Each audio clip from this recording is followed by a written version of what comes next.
There we are. Now there's audio. VK3 Echo Kilo Hotel, the official station of the Astronomical Society of Victoria, with the regular Friday night broadcast coming to you from the studios of VK3 CSJ in Narre Warren South. A very pleasant good evening to everybody. Broadcasting here on the 9th of December. Almost the end of the year. All right, I'm a little bit, off mark here because I know I'm broadcasting through the Melbourne television repeater, but all I'm seeing is a test pattern up there, so I don't know why that is. But thank you. But we have been told that we are broadcasting through the repeater without a problem.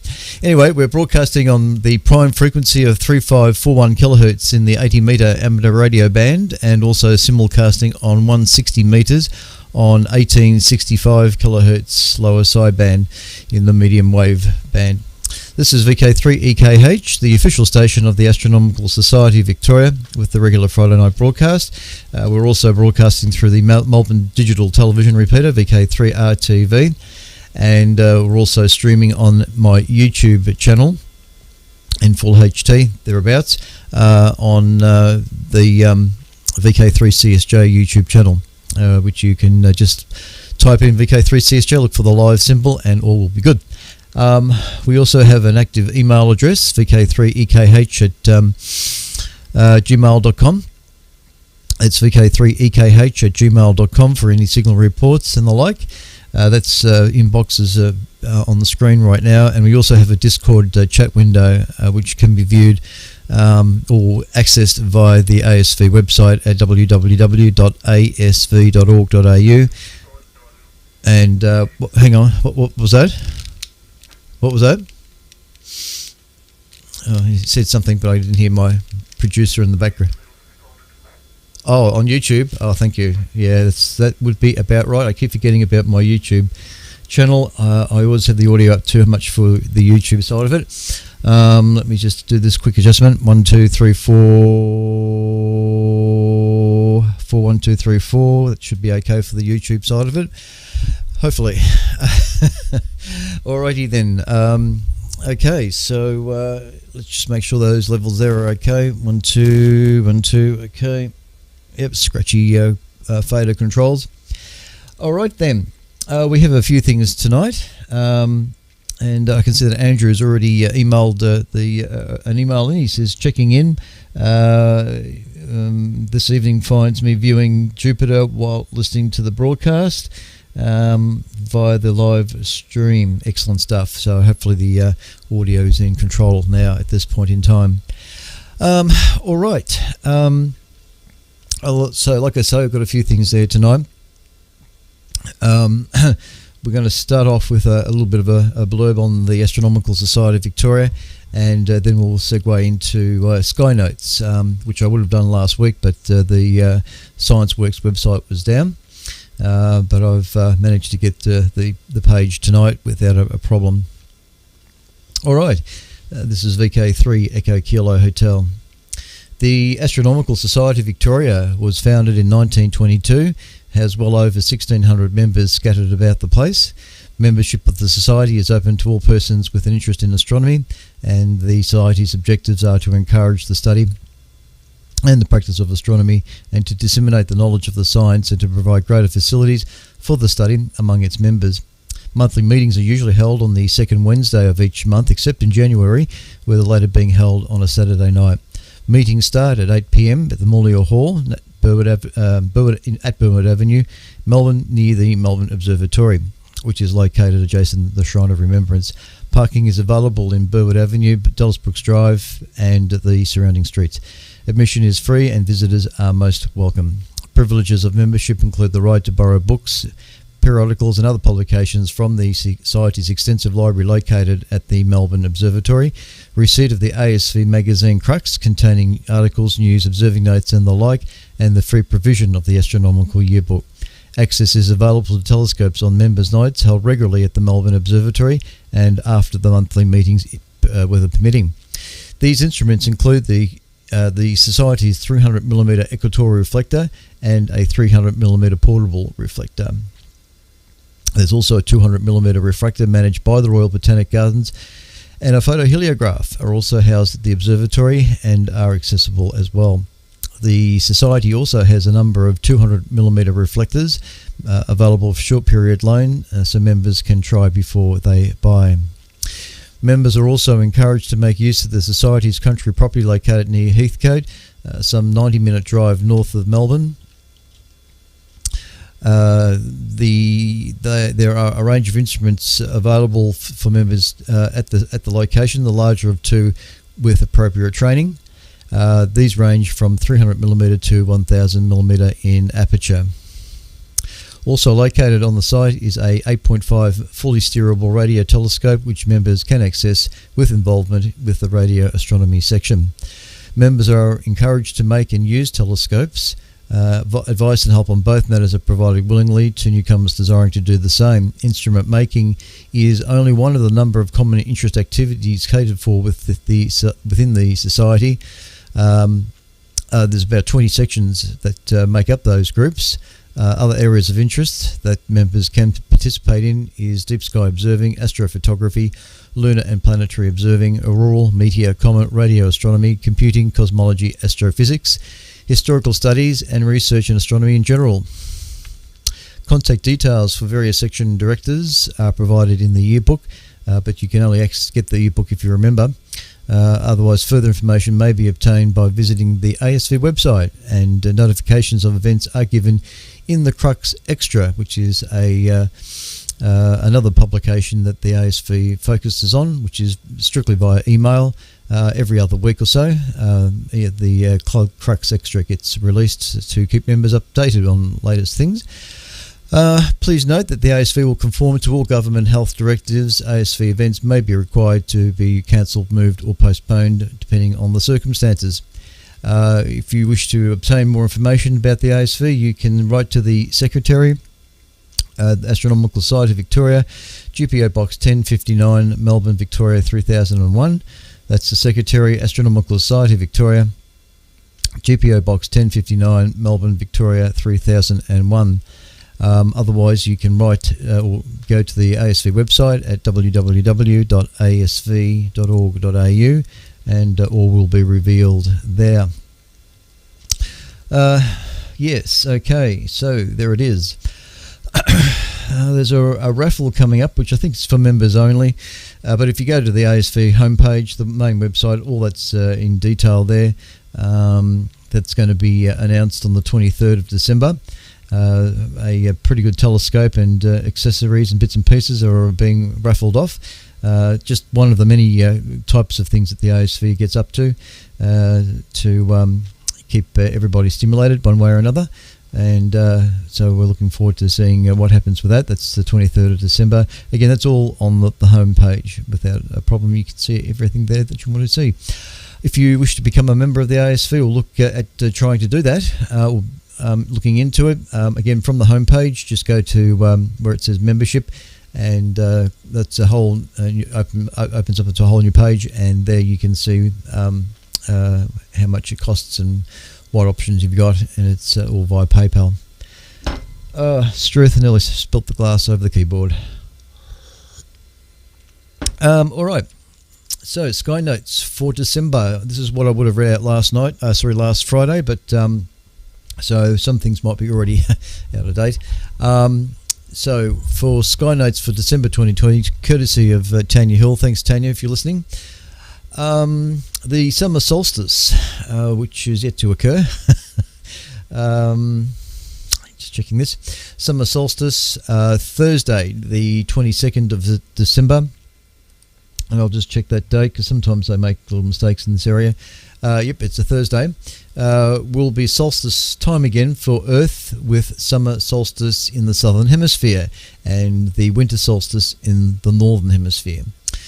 For the summer solstice, the sun will rise at its most southerly point in the eastern horizon, reach its highest elevation of the year, and set at its most southerly point in the west. At a planetary axial tilt of 23.5 degrees, the southern hemisphere will be leaning towards the sun Its rays will be almost perpendicular as they reach the ground, imparting maximum solar radiation. The sun's path will be the highest and the longest of the year, and the daylight hours will therefore be the greatest. Opposite conditions will apply in the northern hemisphere, where it will be leaning away from the sun. Sunlight will be at a shallow angle, giving it the least warmth, and the sun's path will be low and short, and the daylight hours will be, of course, the shortest for the year. Now, according to the Bureau of Meteorology, they actually see the Bureau of Meteorology, Solstices and Geosciences Australia, Solstices for more information. Now, sunrise sunset times for December. On Thursday the 1st, we had sunrise at 5:52 a.m, setting at 8:26 p.m, with a day length of 14.34 hours. On Sunday the 11th of December, sunrise will be at 5:51 a.m, setting at 8:35 p.m. 14.43 hours will be the day length. On Wednesday the 21st of December, sunrise will be at 5:54 a.m, setting at 8:41, the day length being about 14.47 hours. And by the end of the month, on Friday the 31st, sunrise will be at 6 a.m, setting at 8:45 p.m, with a day length of about 14.44 hours. All right, moon phases. There was a first quarter on Thursday, the 1st. There will be a full moon on Thursday the 8th, and there will be a third quarter on Friday the 16th, and by the end of the month, a new moon on Friday the 23rd. On Monday the 12th, the moon will be at lunar apogee, furthest from the Earth at 405,869 kilometres, and on Saturday the 24th is the lunar perigee, nearest to the Earth at 358,270 clicks. Planets. Okay.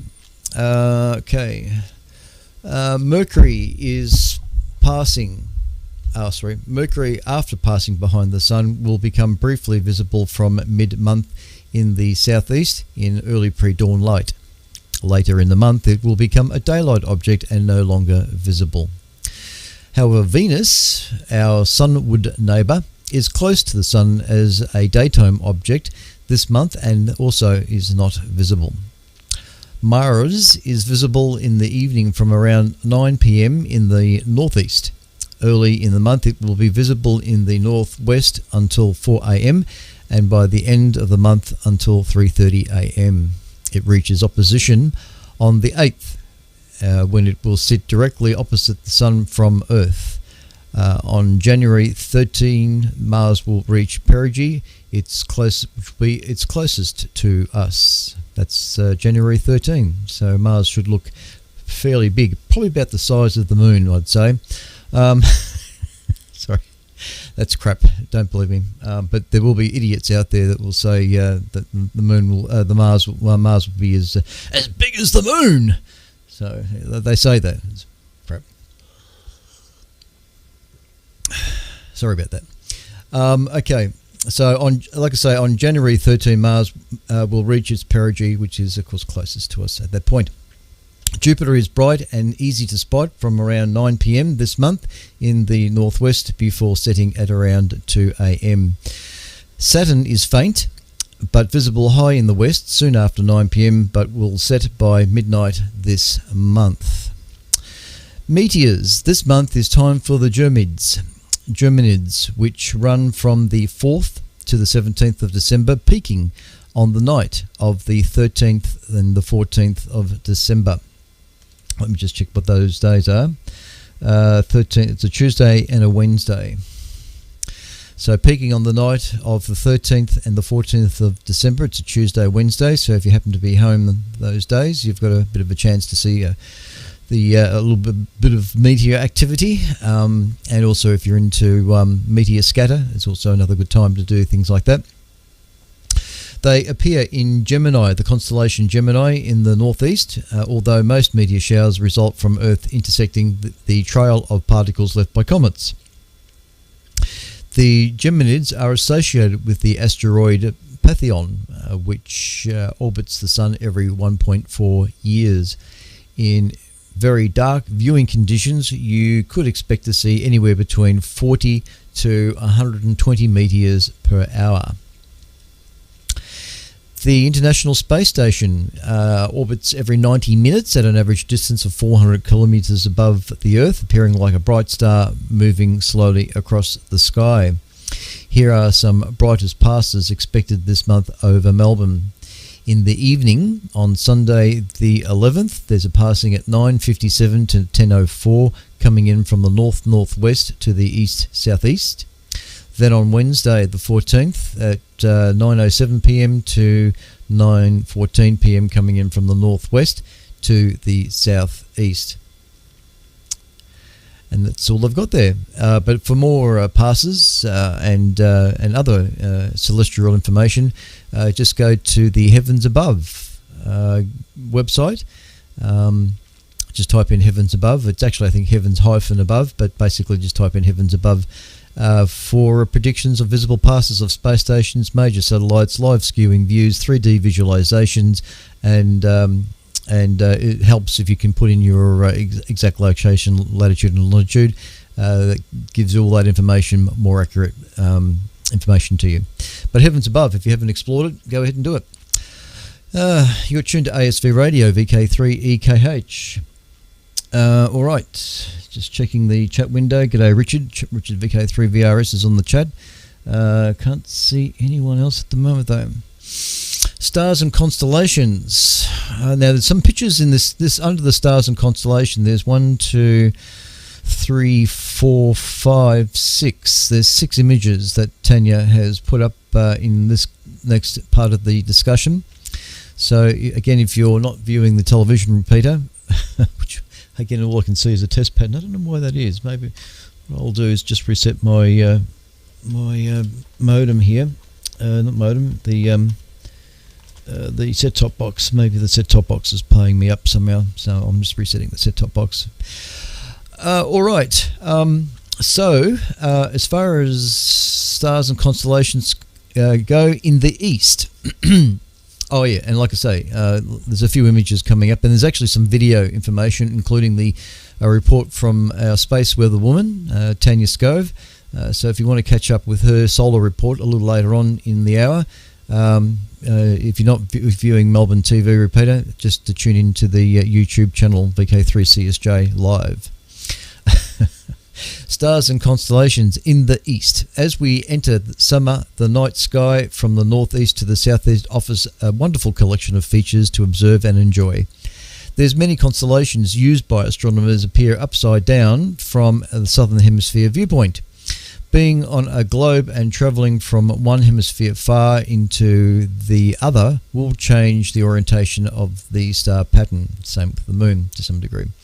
I just preempted the next sentence. The same inverted view occurs with the face of the moon when seen from mid to high altitudes in one hemisphere compared to the other. Directly east is Sirius, the brightest star in the night sky and principal star in the constellation of Canis Major, which sits upside down, with Sirius making its shoulder, the greater dog. To its left is Orion the Hunter, with 3 bright stars in an unmistakable line forming his belt. From the southern view, the belt stars are from left to right: El Nitika, El Inham, and Minitaka. These names. Hanging from his belt is the upper right is his scabbard, containing a fuzzy star, the beautiful Orion Nebula, which is the vast region of gas undergoing active star formation. It is 1,500 light years away and illuminated by young hot stars deep in its interior, known collectively as the Trapezium Cluster. And there's a picture of that I shall bring up. Where are we? There it is, just there. Okay, so that's the image we're talking about right now. This is taken by the Paranal Observatory in Chile using the Very Large Telescope, VLT. Took this composite of the innermost region of the Orion Nebula with the bright stars of the trapezium at the center. Yeah, and then there's the next image, another image here. Let me see how the text is reading with this. This next image here is it's called the Quartet. The quartet of young stars making up the trapezium cluster deep inside the Orion Nebula. And below the belt stars in Orion are two bright stars that are the shoulders of the arm or armpits. One is the red giant star Betelgeuse. Just making sure I got the right images here. To the right, and the other is Bellatrix to the left. Above the belt are his feet or ankles marked by the blue giant star Regal. And I think that's this next one here. No, that's right. Yep, to the left, and the star of Cipher to the right. Well known to many in its local asterism, the saucepan being right way up. Its base is Orion's belt, and its handle is its scabbard or sword, I guess is another name for that. In the west is Aquarius, the water bearer, sits in the northwest. Low down in the west is the Saturn in Capricornus, the sea goat, and in the southwest is Sagittarius, the Centaur Archer. The bright star Fomalhaut, or Alpha Piscis Austrani, these Latin words I tell you always get me, is high in the west as a bright star in Pisces, which is the southern fish. In the north, and here's another image here, which I'll bring up, that one there. In the north, Taurus the bull is in the north, look for the red giant star Aldebaran, which marks the angry red eye of the bull. It is one corner of an inverted V which forms its head. However, Aldebaran lies closer to us at 65 light years than other stars, which sit at 150 light years from and form the open cluster known as Hades. Which in this image you're seeing on the screen right now, it's the red giant Aldebaran in the upper left. It lies in front of the more distant Hades, a star cluster in the constellation of Taurus. Okay, so and the next image here, okay, for those watching TV, to the left is the beautiful Pleiades star cluster, or Seven Sisters. In many widely separated cultures, this open cluster is considered a group of women, and the stars of Orion form a man. Is this due to a common perception regardless of culture, or have those interpretations spread as ancient humans migrated to new regions or continents, taking their star stories with them? The exquisite, in this image again, the exquisite M45 Pleiades, an open cluster of young blue stars 440 light years away. In Taurus, a dark location will reveal many more stars than city surroundings. M45 has over 1,000 stars, with most having formed only 100 million years ago. And this final no, that's not the final image, there's one more to come. But in this image here, sorry, not that one, this one here, what we're looking at there, low in the northwest for summer is M31, the Andromeda Galaxy. Yes, you can see the Andromeda Galaxy from Victoria. The most distant object visible with the eye at 2.5 million light years It appears as a small fuzzy patch. In a very good viewing conditions, you will notice its brighter core surrounded by a very faint disk. It is a spiral galaxy much like our own, although larger, with 1 trillion stars. And then is our final image for the night. Thanks, Tanya, for all these wonderful images. Low in the south and upside down at this time of the year is Crux, the Southern Cross. The pointers Alpha and Beta Centauri to its right, guiding the eye to Crux. High in the southeast are our galaxy neighbours, the large and small Magellanic Clouds, which, along with the Milky Way, are best seen away from areas of light pollution. The galaxy's dense arc of stars stretches across the sky during the night, and it will wheel across the sky with the Earth's easterly rotation. In areas, vast, dark interstellar dust clouds block our view from more distant clouds. The famous among them is the coal sack that sits beside the Southern Cross. So in the image you're seeing at the moment, there is the coal sack. And yes, from a dark sky sight, you will definitely see that part of the sky. There's no visible stars that you can see. It's just this little dark patch in the sky. Most interesting indeed. All right, so there's stars and constellations, and as far as the rest of the sky notes go, we have just dates. So I'll mention just a few dates here because it's already coming up to 10:30. On this day, the 1st of December 1922, solutions to Einstein's equations for space-time and mass energy are developed by Alexander Friedmann. On the 2nd of December 1915, Einstein's general relativity is published on gravity acceleration, equivalence and space-time curvature, 1915.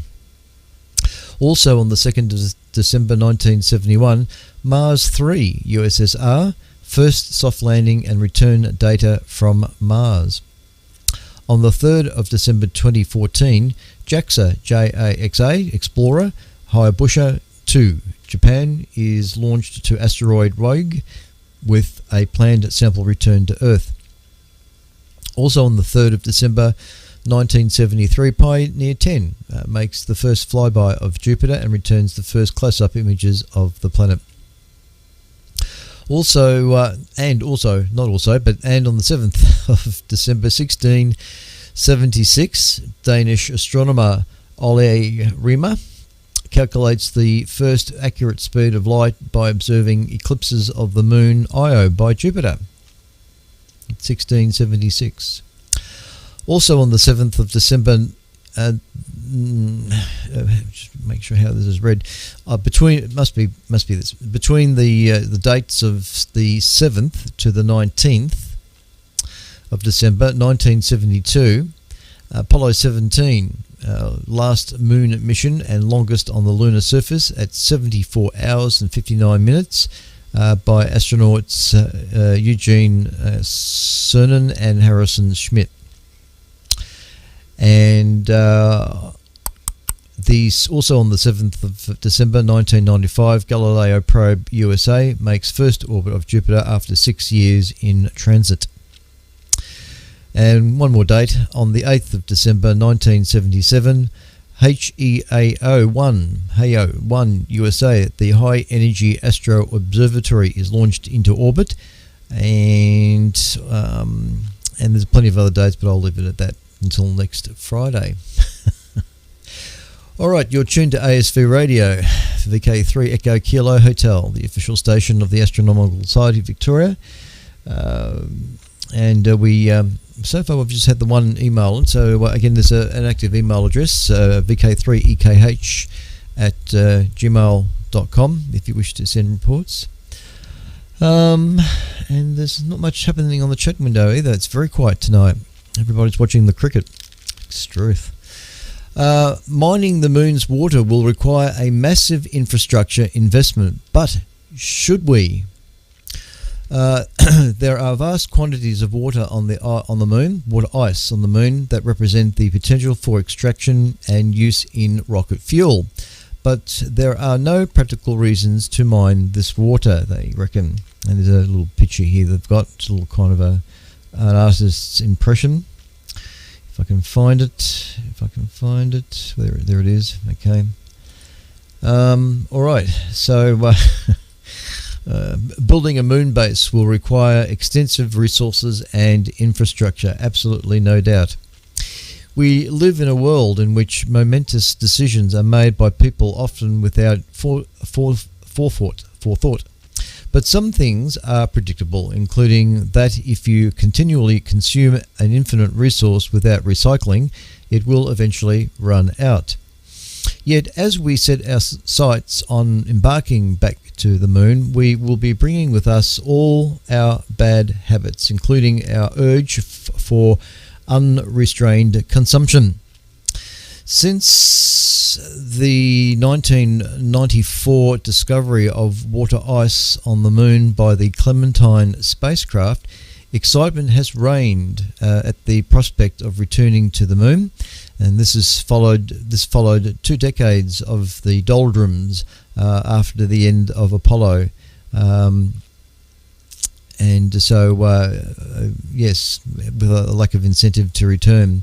Now, there's a little 5-minute video which I'll just run. So, again, if you are not watching the ATV repeater or the YouTube channel, now's your chance to go. But there will be sound, of course, associated with this as well. This is something to do with the Clementine spaceship. So I shall just get that queued up, and we should be able to go with that just in a second. Clementine, oh my darling, oh my darling, oh my darling, Clementine, you are lost, you're gone forever, what a pity, Clementine. Should be coming out from behind the moon. Okay, station 5, come right aboard. They get their transmitter on.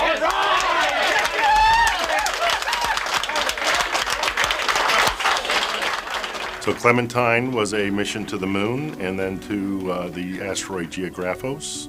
It was a concept mission where we were mostly trying to take existing miniaturized technology and rapidly turn it into a space platform. Frankly, none of us were sure what we were getting into. This was new territory. We'd never done anything other than Earth orbiting satellites, how you track a satellite out at those, distances and all that. That was all new stuff. We had to take basically a concept from a napkin, and we had less than 2 years to design, build, integrate, test, launch, and operate a mission of such complexity that even if you took today's technology and tried to accomplish that type of achievement, it would have been extremely difficult to be able to complete. It's different than normal schedule pressure. When you're going after an asteroid that's just flying by, if you're not there, that's it. You're done. There's no such thing as, oh, give me another week or so. Can't do it. It was a very exciting time leading up to it with all the contingency plannings. We had a very short, in relative terms, launch window where we had to get off the ground and on our way, or we were not going to be able to get to the asteroid. The command we thought had been sent that would do a certain thing did something else. It opened the valves on the propulsion system and spun the satellite up, and we used all the remaining fuel. So the Geographos part never happened. We found a facility, a National Guard armory, that was nothing more than a shell of a building, roll-up garage doors, oil on the floor, and we had to start from scratch and retrofit that whole building into a state-of-the-art satellite operations facility. The Bat Cave got its name. It was a Honeywell building, and it had large truck bays. Bats had taken residence up in that large high bay area where these trucks were, and so it got the name the Bat Cave, but it was a cool name for where we were doing mission operations for the Clementine mission. When we finally got into orbit around the moon, and we had gotten confirmation that the satellite was in fact in orbit around the moon, pretty easy to miss it unless you slow the satellite down just the right amount. Too much is not good, too little is not good. You'll just skip right on by. So we hit it, we nailed it. We were in a perfect orbit, and I couldn't be happier. We worked 12-hour shifts at the Bat Cave. Lots of times I volunteered to stay on the night shift for doing those mission operations, less dignitaries walking through and able to focus on what was going on with the mission. We in effect transferred almost 2 million digital images of the lunar surface to our ground station, and this was not transferred from a low Earth orbit or a geosynchronous orbit, but from those long distances. So in effect, it was an amazing achievement to be able to transfer almost 2 million digital images of the lunar surface. And this was kind of the birth of the internet. And so that data was streaming on very little delay. It was damn near real time. And people who knew the address could access it. And some of the, VIPs over in the Pentagon were going gaga. They were sitting there at their terminal. It's great. Internally and even externally, a lot of people knew it as Clementine because it was going to follow the story of the song, My Darling Clementine, and after that it was going to do the flyby of Geographos, complete its mission, and it would have been lost and gone forever at that point. So where did it end up? It is definitely lost and gone forever. It's in I think they call it heliocentric orbit. The satellite went past and it's in an orbit similar to that, maybe a little outside of it. And there are stories that 15 years after Clementine launched, it probably came back past Earth again. It's in this heliocentric orbit, dead as a doornail, but the data that it collected surely lives on.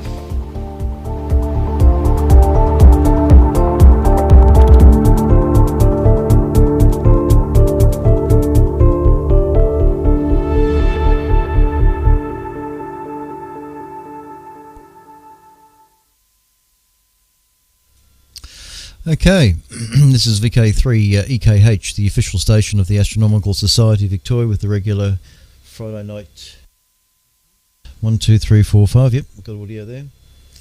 1, 2, 3, 4, 5. Yep, I've got to change everything when I come up on the microphone. Probably too much level there now on YouTube. 1, 2, 3. All these things. Interesting to hear about Clementine and how it was detected the water ice on the surface of the moon. Of course, that water changed everything. The water ice deposits are located at the poles of the moon, hidden in the depths of craters that are forever devoid of sunlight. And I see what I was listening to. And since then, not at least due to the International Space Station, we have developed advanced techniques that allow us to recycle water and oxygen with high efficiency, and this makes the value of supplying local water for human consumption more tenuous. But if the human population on the moon grows, so will the demand, of course. So what to do with water on the moon, you might ask? Well, there are two commonly proposed answers: energy storage using fuel cells, and fuel and oxidizer for propulsion. The first is easy dispensed with. Fuel cells recycle their hydrogen and oxygen through electrolysis when they are recharged with very little leakage. The second, currently the primary raison, I don't know, some French word there. Currently, the primary reason for mining water on the moon is more complex, but no more compelling. And it is worth noting that SpaceX uses a methane-oxygen mix in its rockets, so they would not require the hydrogen propellant. So what is being proposed is to mine a precious and infinite resource and burn it, just like we have been doing with petroleum and natural gas on Earth. The technology for mining and using resources in space has a technical name, in situ resource utilization. And while oxygen is not scarce, while oxygen is not scarce on the moon, around 40% of the moon's minerals comprise oxygen, hydrogen most certainly is. All right. There's a little bit more to this article, but I'm just being a bit aware of the time. And there is just another little video I might run here. It goes for 1 minute and 55 seconds. It's to do with where the ice is, the water ice is on the moon. And I'll just see if I can cue that up, so I can just get this show on the road, which I think is this one here. Yep, okay, let's see how we go with that.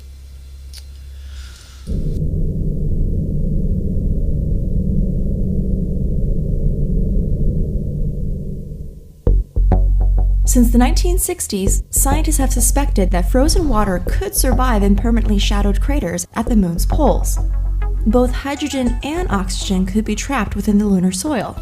So to find water on the moon, scientists are looking for indications of hydrogen using the Lunar Reconnaissance Orbiter's LEND neutron detector. By observing the interaction of neutrons with the lunar soil, scientists can interpret how much hydrogen is likely to be present. In order to make a detailed interpretation, however, LEND needs to observe a large number of neutrons. Because LRO is constantly moving, LEND is never over one place long enough to count many neutrons. So, to make a detailed interpretation of neutron flux, scientists add together many measurements from many orbits. With each orbit, LEND's dataset gets larger, and its picture of neutron flux continually improves over time. The dark blue regions in this visualization are places on the south pole of the moon with a suppressed flux of neutrons because of their interaction with hydrogen. These areas strongly suggest the presence of water frozen within the soil. While previous lunar missions have observed indications of hydrogen at the moon's south pole, the LEND measurements for the first time pinpoint where hydrogen, and thus water, is likely to exist.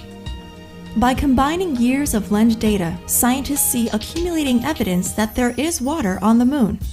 And as LRO continues to return data, our picture of the moon and its water will continue to get better in the years ahead.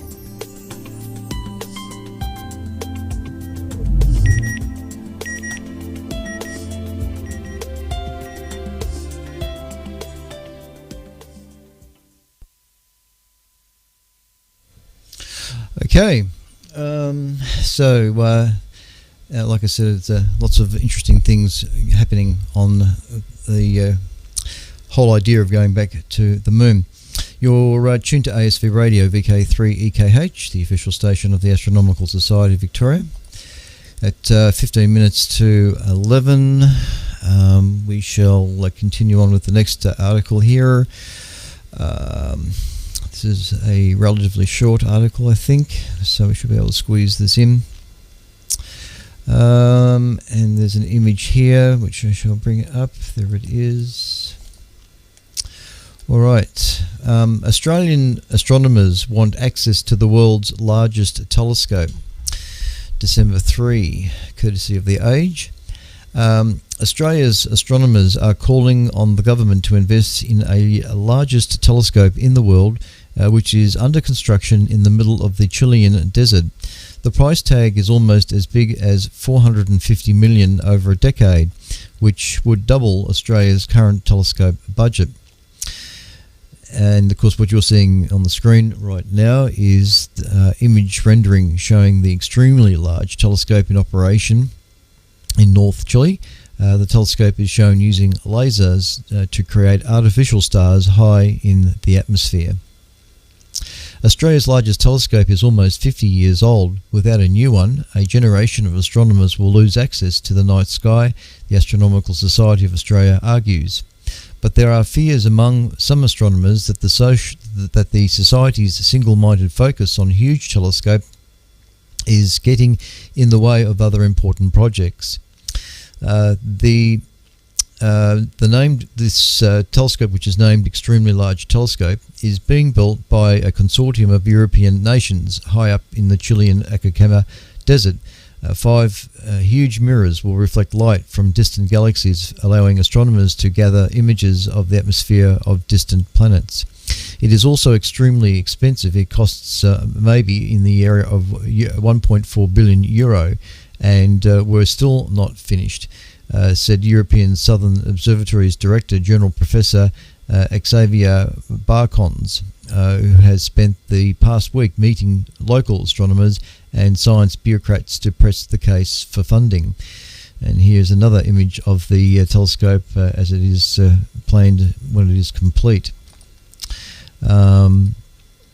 Australia, so far, Australia paid $129 million in 2017 to become a part member of the European Southern Observatory, ESO, giving us access to a range of smaller telescopes. That deal expires in 2027, and local astronomers are anxious for Australia to upgrade to a full membership as soon as possible. If we don't have access. Forget it, said Olsa Di Marco, Professor of Astrophysics at Macquarie University and Chair of Astronomy Australia Board. He says, we're only going to look at this in the newspapers. Joining would cost $45 million a year, the total of Australia's entire annual telescope budget. Last year, the then coalition government committed $387 million to build the Square Kilometre Array, the world's largest radio telescope, over the next 10 years in Western Australia desert. If Australia is to maintain its position as a lead researcher in astronomy, then we have to be involved in major objects, said University of Sydney astronomer Professor Garen Lewis. And there's another image here they've got of the SKA. What you're seeing there is ASCAP, which is a pathfinder telescope for the Square Kilometre Array at the Murchison Radio Astronomy Observatory, the site for the SK1 low telescope in Australia. Visible spectrum observations from the extremely large telescope combined with radio wave observations from the Square Kilometre Array could unlock important new science, several astronomers said.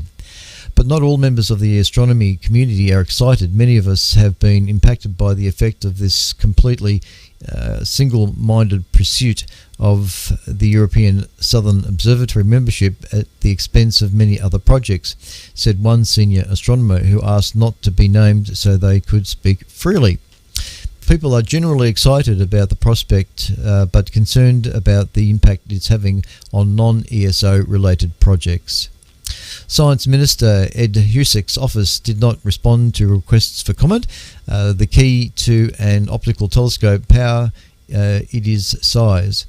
And Australia's largest optical telescope, nearly 50-year-old Anglo-Australian, has a diameter of 3.9 metres. The extremely large telescope will be almost 40 metres. Telescopes work by pointing a mirror at the sky, which collects and focuses light. A big mirror can collect more light, including light from things that are far too dim to make out with the naked eye.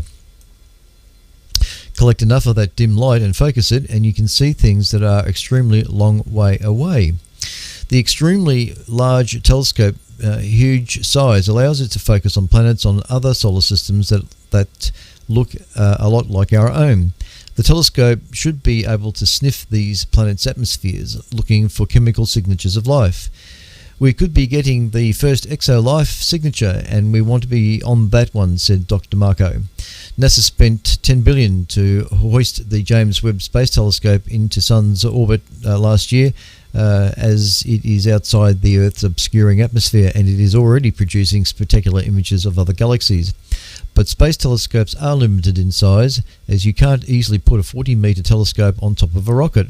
The Webb is just 6.5 metres in diameter, and that's why huge Earth-based telescopes will have to play to roll, said Dr. Di Marco. So that's courtesy of the age there. You're tuned to ASV Radio VK3 EKH, and I'm looking for my camera. There it is. All right. Now, we have approximately 7 minutes there, so what I'll do is I'll jump straight to Timothy Scove's solar report. I'm skipping a couple of other articles. The Sky Notes always take up a half hour of the show. So where's Timothy? Where is Timothy? There she is. So now, for those, again, tune to my YouTube channel, VK3CSJ Live, to see Tamitha's engaging report. It's going for 7 minutes and 10 seconds, and I've found the AT very repeater, so I can see I'm up there as well, which is good. All right, g'day to Stephen, who's sent me an email, and Joe, VK3BKI, g'day Joe. And I saw you in a video just the other night, on Tuesday night, at the Eastern Mountain District swap meet, or whatever it was, but I saw you there. And Bill, VK3KHD, is also there as well. Let's go across to Tamitha. Stand by. We've been calming down from some fast solar wind from a coronal hole, and we're about to get some more wind from yet another. That story and more in the news this week.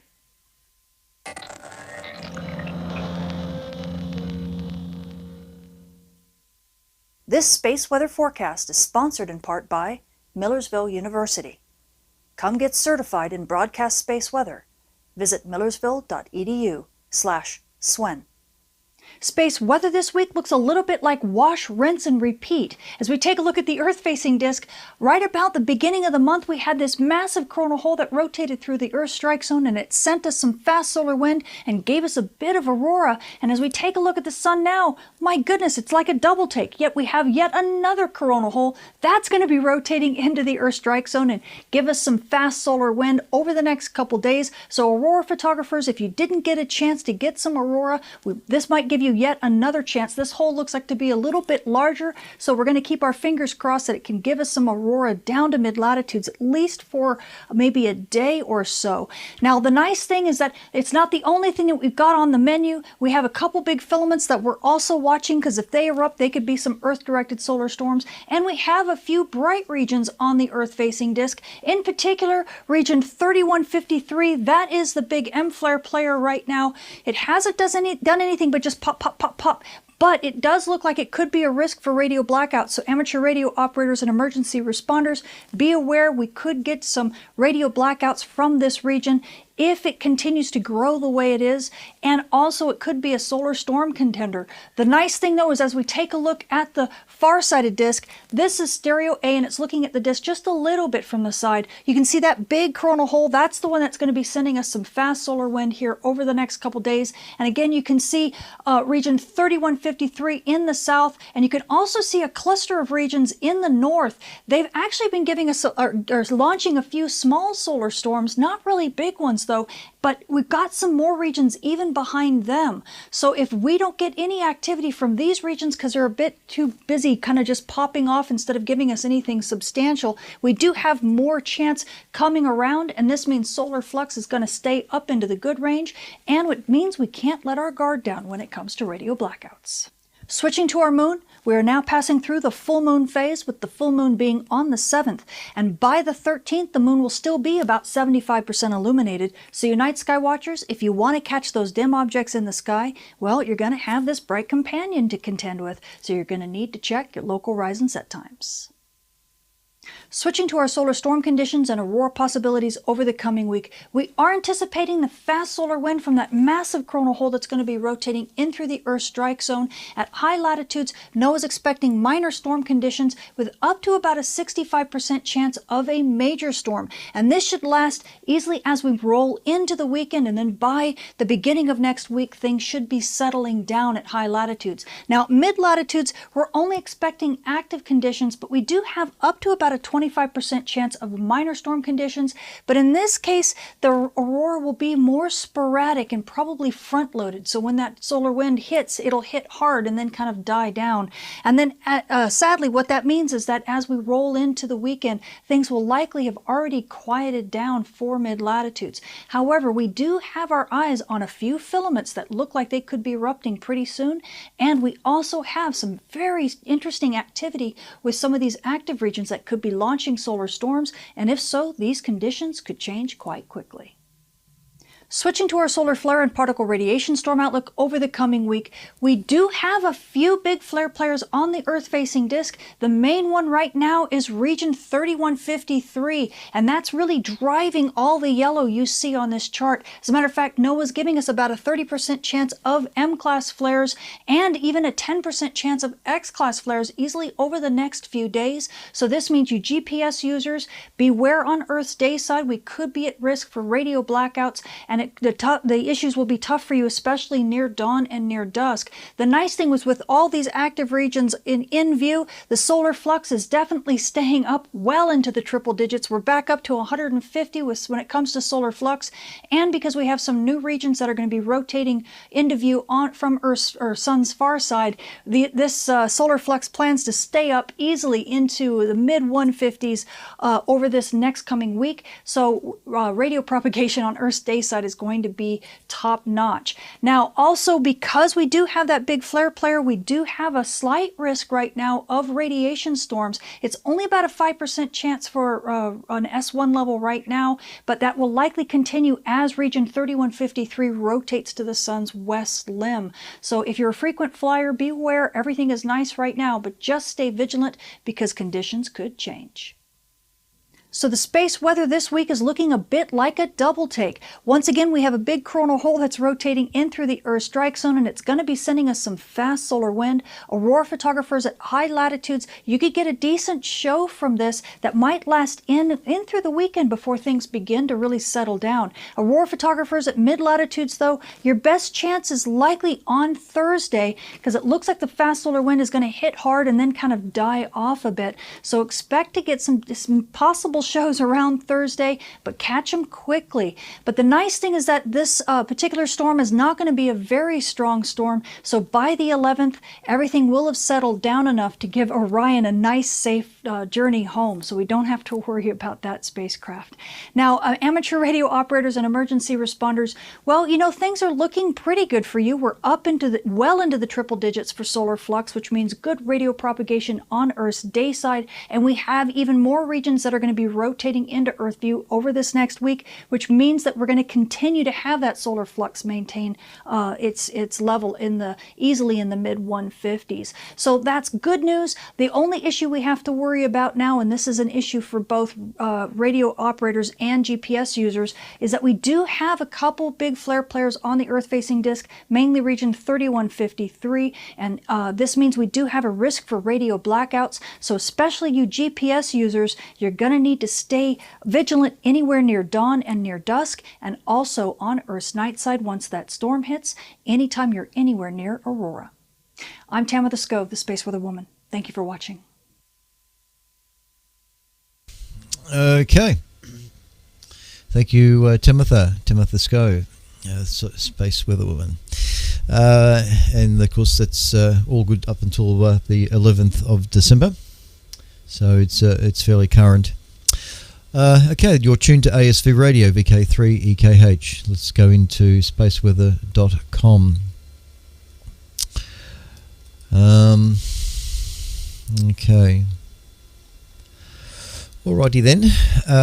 The solar wind is currently at a speed of 524.9 kilometres a second. It's a gale, blowing a gale, at a density of 9.4 protons per cubic centimetre. And the disk of the sun, which I'm going to bring up, here it is, that's the current disk of the sun. We have 1, 2, 3, 4, 5, 6, 7, 8 sunspots on the current disk facing Earth at this point in time. The sunspot number is 115, where the radio sun, measured at a wavelength of 10.7 centimetres, the radio flux is currently at 143 solar flux units. The current auroral activity over the South Pole, which is this image here, there it is, and that's so it's a little bit out towards Tasmania, New Zealand. There'll be probably some small globe in the sky from the southern latitudes there, but nothing to write home about at this stage. But there is certainly and always activity over the southern South Pole.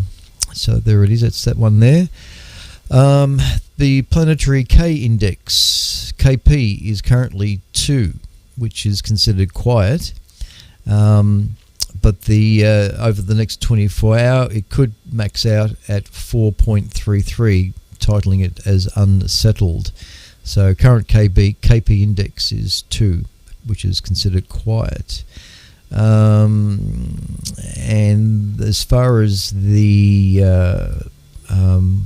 current cycle goes, there on the screen is the sunspot number together with the radio flux measurements, and of course the radio flux mirrors the sunspot number indication on the solar side of it. So it's just into 2022 there, and you can see how that graph is peaking rather quickly as against the trend. So we're still in for some exciting times with our next solar cycle, cycle 25, as it begins to peak up, which is interesting. There's not much to report on in the rest of the solar weather, spaceweather.com here. There's a brief indication of Orion, the spacecraft. It's coming in hot, as they say. NASA's Orion spacecraft is hurtling toward Earth for a nail-biting grand final to its maiden 25-day space voyage. On Sunday, the 11th of December, Orion will skip across the top of the atmosphere like a pebble, and on the surface of a pond, bleeding away from the bleeding away some of its kinetic energy before it plunges towards the Pacific Ocean like a 5,000 degree Fahrenheit meteorite. Will Orion's experimental heat shield work? Well, tune in to NASA TV on the 11th for a live coverage, and that's of course this Sunday. So that's it. Tune in to NASA TV for the return of the Orion spaceship this Sunday. Meanwhile, the near-Earth asteroids, my favourite little figure. As of the 9th of December 2022, there were 2,319 potentially hazardous asteroids, and Hollywood is still making movies on that. All right, I think that's it. We've come up to the end of this session. So there were a few articles I skipped over, which I'll leave for next week. So thank you very much for listening and watching to tonight's ASV radio show program, whatever you want to call it. More information about the Astronomical Society of Victoria can be found at the website at www.asv.org.au.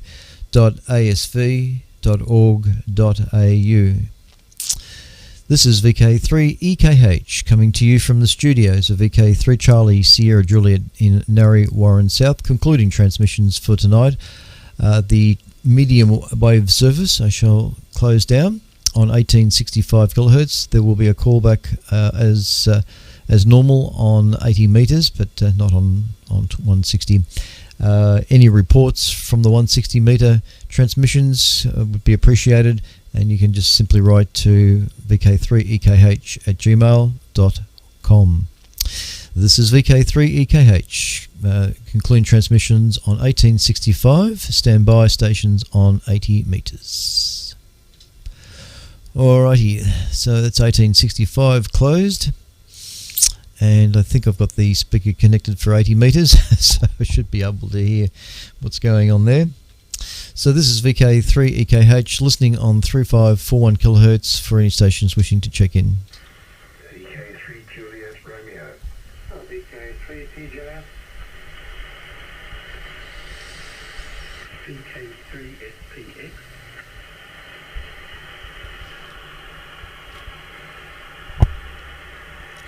Okay, acknowledging VK3JR, VK3TJS, VK3SPX. Any other stations?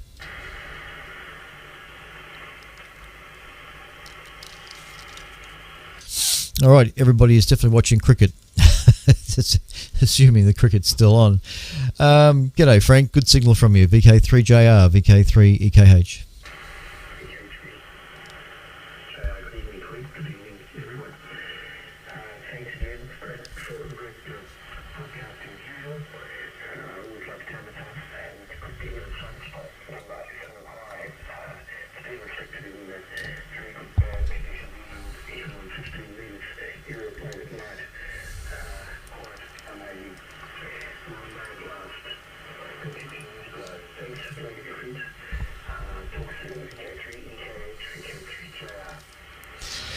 Yeah, thanks, Frank. VK3JR, VK3EKH, returning you a good 20 over 9 with a little bit of QSB. It's a very interesting phasing on your audio because of the QSB. So, but you good solid 20 over, not a problem at all. And again, yes, thanks for the comments on the solar report too, and of course with Tamatha too. Thanks, Frank. Good on you, mate. Thank you very much, Lee. Jack, VK3TJS. Now, we haven't heard you for a while, Jack. I think the last time we heard you was before all the floods that occurred up that area, so I'm hoping the floods didn't affect you. VK3TJS. It's not funny, really. VK3EKH.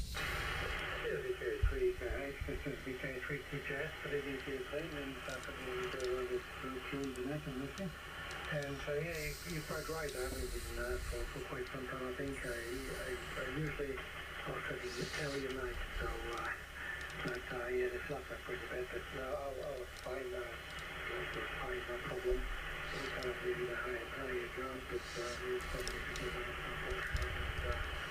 Wasn't busy, but I've kind of watched it with a big attention. How the river was rising and quickly everything else.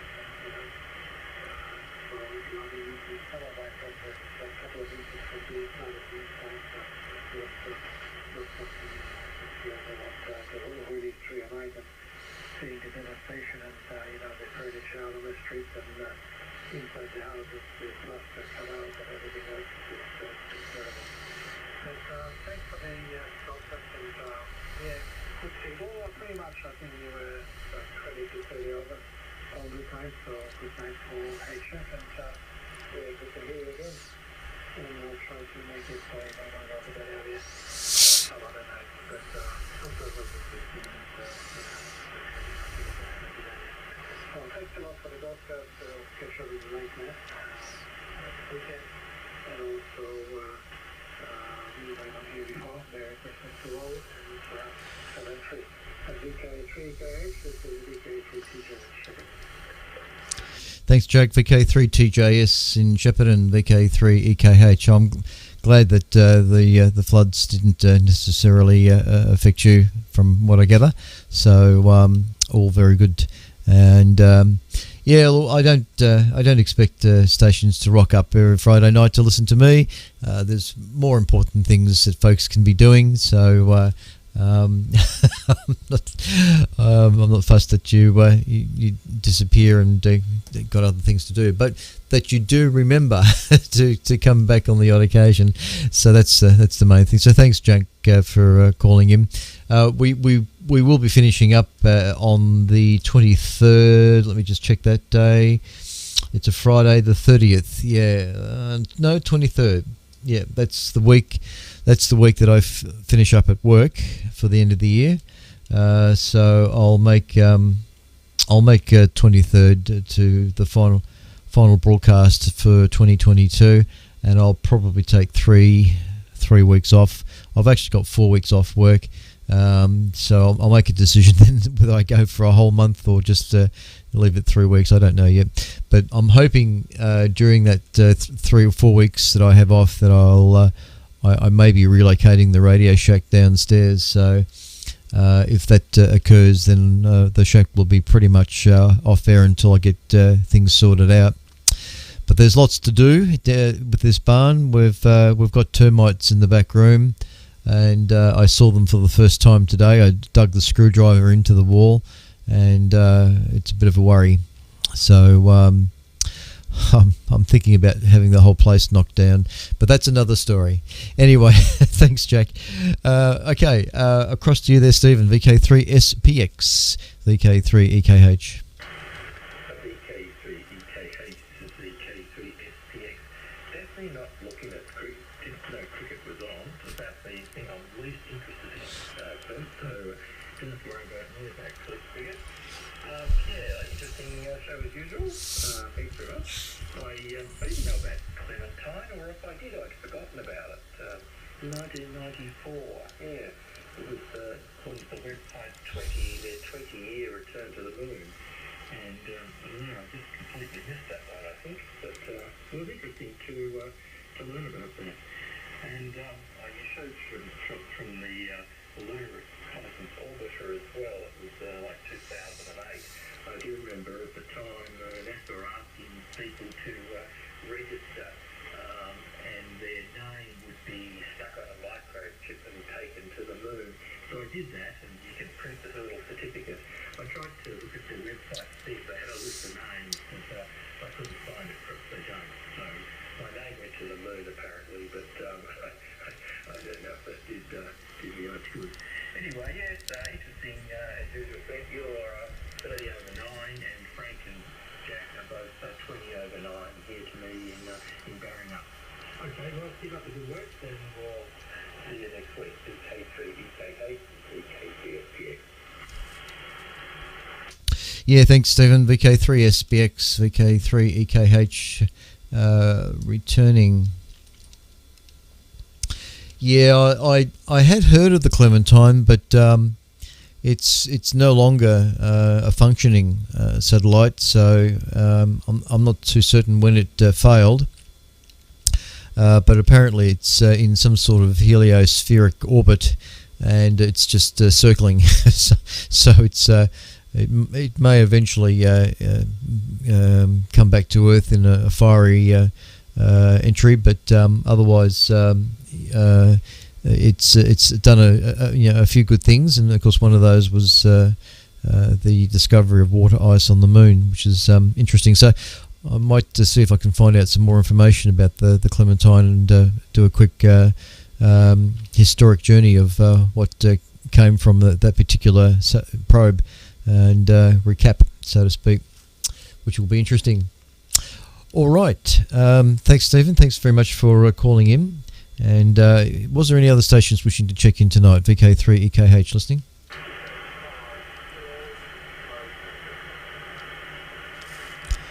Okay, I think that might be Dallas. Was it VK5 Kilo Tango?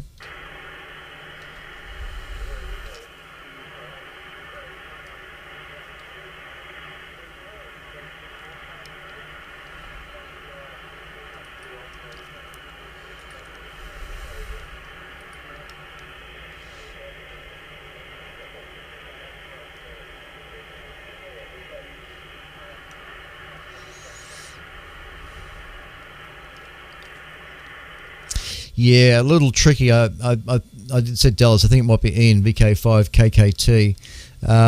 Yeah, a little bit weak, Ian. Very hard to copy.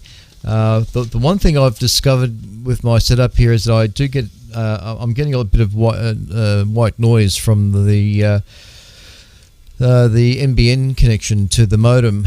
I'm not sure if it's the modem or something else, to be honest, but I'm fairly certain it's the modem. It's lifting my noise floor, which is a real pain. I've got to try and do something about that. But anyway, all right, we've got you down. Fairly certain it was VK5 KKT. All right. If there's nobody else, we shall conclude the service tonight. So we'll just take one more listen. VK7JO, was it? VK7 Juliet Oscar? Oh, yep, go ahead, Martin.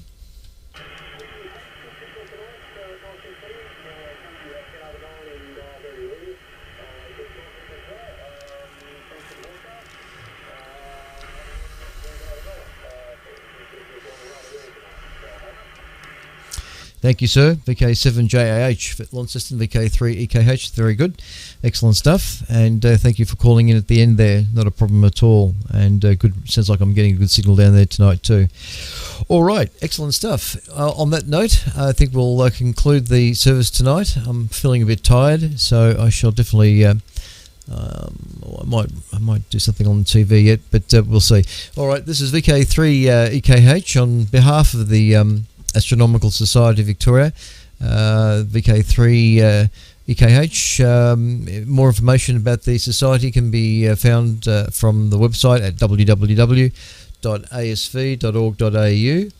And meanwhile, have a safe weekend and following week. I believe the bad weather is coming back, more rain coming, which we don't want. Certainly with my blasted termite problem here, they love moist, so a bit of a pain. But that's another story. Anyway, don't forget to watch NASA TV this Sunday for the return of the Orion spacecraft. That should be interesting. Splashdown in the Pacific Ocean. Hopefully it'll all turn out without a problem. In the meantime, take care, look after yourselves, ladies and gentlemen. This is VK3 EKH with VK3CSJ on the microphone, concluding the session tonight on this 9th of December 2022. Cheers, everyone. Take care.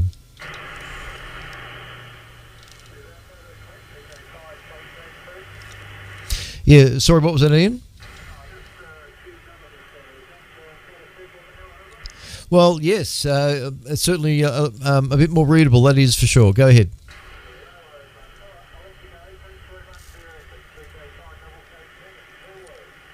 Yeah, you're peaking around 10 over, which is just above my noise floor here, but coming through much better than you were before. Thanks, Ian.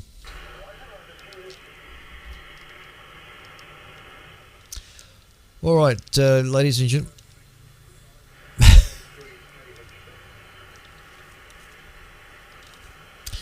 All right, so to everybody there on the, get rid of these headphones, they're struggling with those. Everybody watching on the TV, thanks for watching. To everybody up there on the chat window, Martin Cassiopeia, g'day Nebs,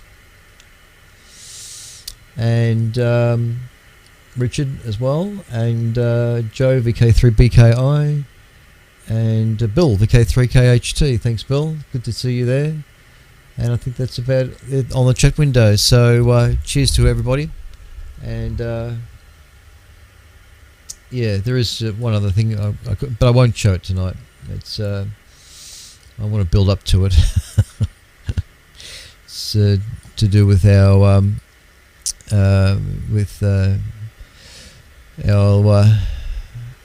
pulsar, the discovery of the pulsar.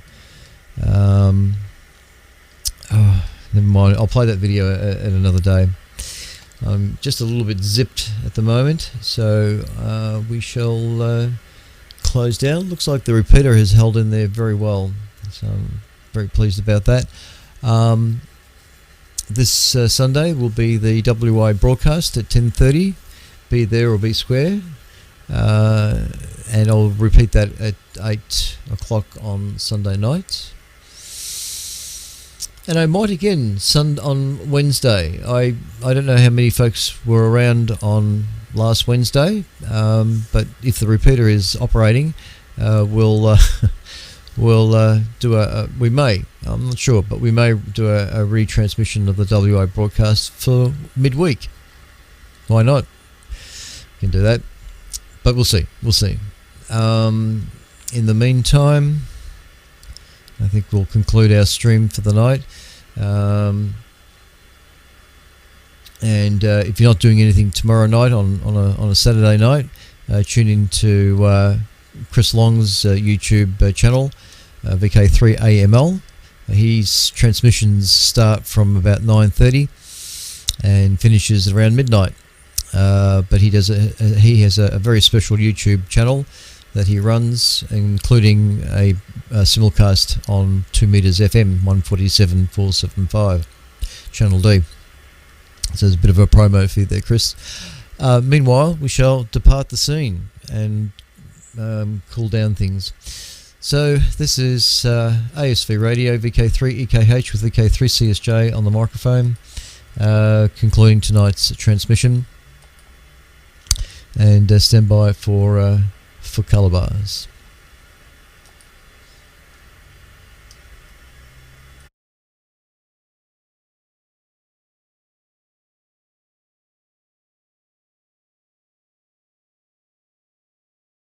Audio. Cheers, Kim.